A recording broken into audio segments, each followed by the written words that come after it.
Today we'll be sharing step by step what we experienced while closing on our new condo in beautiful Playas del Coco, Costa Rica.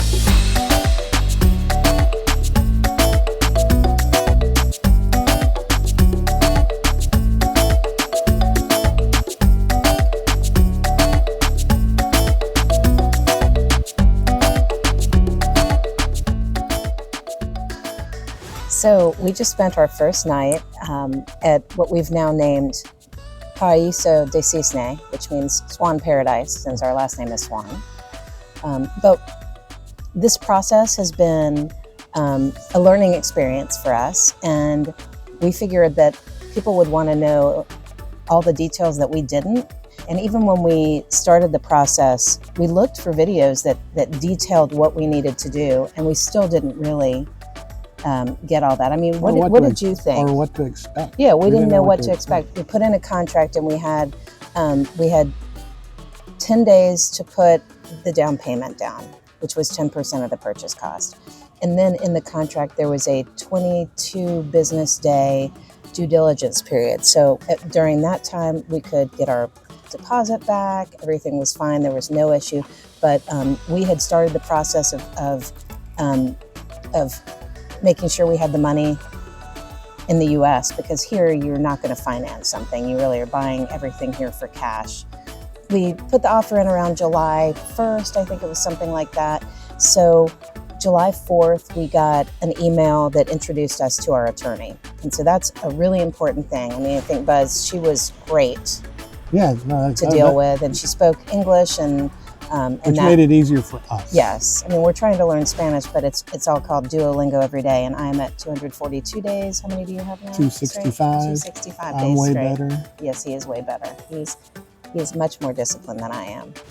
So then we met with Valeria, who's our attorney, via a Zoom call so that we could actually see her.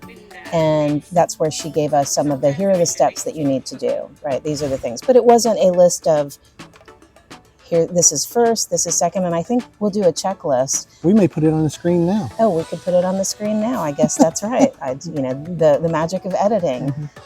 She told us the first thing that we needed was a Know Your Customer document, and that was KYC, Know Your Customer. So that was for the closing attorney. We needed that for every entity we were working with. Yeah, we didn't know that. I was like, I've already done the KYC. They had the same information on it. They just each needed their own. Right. So that form had to be done. And then we set up an inspection.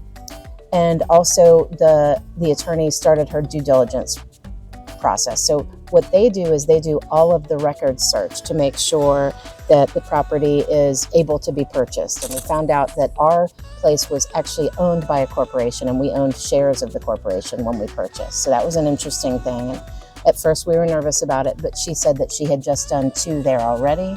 So there's no issue. Inspection report came back good. We have pictures. Yeah, they sent us a good 16 to 18 photographs of different things and that was $300 US. So we then wired the down payment, and the first time we did it, it failed because I tried to do it online myself, which was not smart. So we went back to the bank after I had to pay multiple fees for that. We went back to the bank, and we had someone at Wells Fargo actually do it directly, and so that worked out much better. So I would say don't try to wire money yourself, go to the bank and have them do it directly. So we received the due diligence report July 29th. So this all started July 1st, we received that July 29th. Our due diligence period ended on August 2nd. So that meant after that time frame, if we decided not to move forward, we would lose that down payment. And when they sent the due diligence, I looked, and there were some inconsistencies with the name, the number of the lot or the unit. So make sure that you go through it and that everything is correct. Read what you sign here. Read everything that you're going to sign. The second report, it was done July 31st, and then she went ahead and set up our corporation. We bought it as a Costa Rican company because since we're going to rent it out up until the time we can move here permanently when we retire down the road. And that was done the beginning of August. Well, we had already known, we had the funding. We then went past the due diligence period, which was August 2nd. August 3rd, she made our corporation, and she we said, how do we name this? And so she said, you need to have either a color in it or the place. Province. Right. So we called it Paraíso de Cisne. Her last name is Swann with 2 N's, but Cisne is swan in Espanol. So Swan Paradise is what we named it. No, that's not it. Paraíso de Cisne Guanacaste, because she said we needed to have a name in it. We couldn't just have Paraíso de Cisne. It needed a location or a color. We were coming here on August 18th. And the closing was supposed to be done by the 15th. So the week before, I submitted the additional documentation. I submitted proof that the money was in the bank and they could trace that. They had to go back more.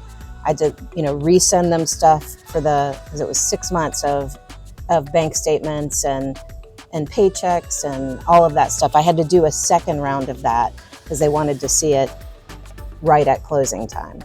So sent all of that, but then I found out that they have to do something called apostilling, which is the same thing as notarizing in the US. And I guess a notary or apostille can be the same thing. Didn't know what apostilling meant, but I did find that out.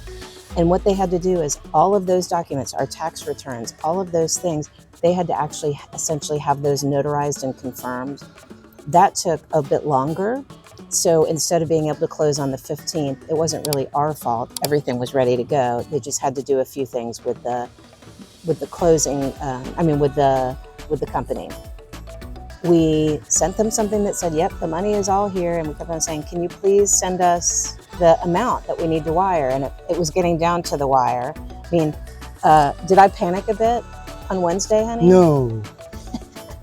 So we actually did a power of attorney with our attorney. And it was a proxy letter. Yes. Right?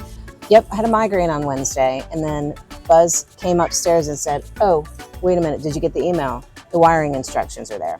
So we went to Wells Fargo, and I've never had such a hard time trying to send someone money. So we met with them, and there was an issue because the money came into our account as an ACH, but it didn't have our names on it. It just had a number.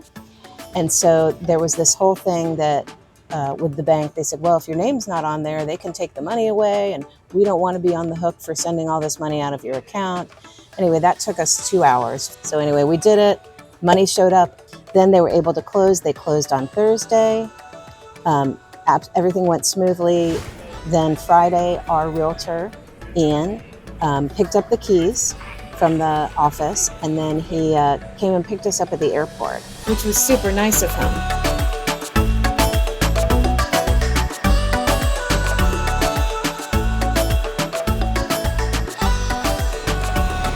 Hopefully, this has helped demystify the process that you might experience if you decide to buy your very own piece of paradise one day.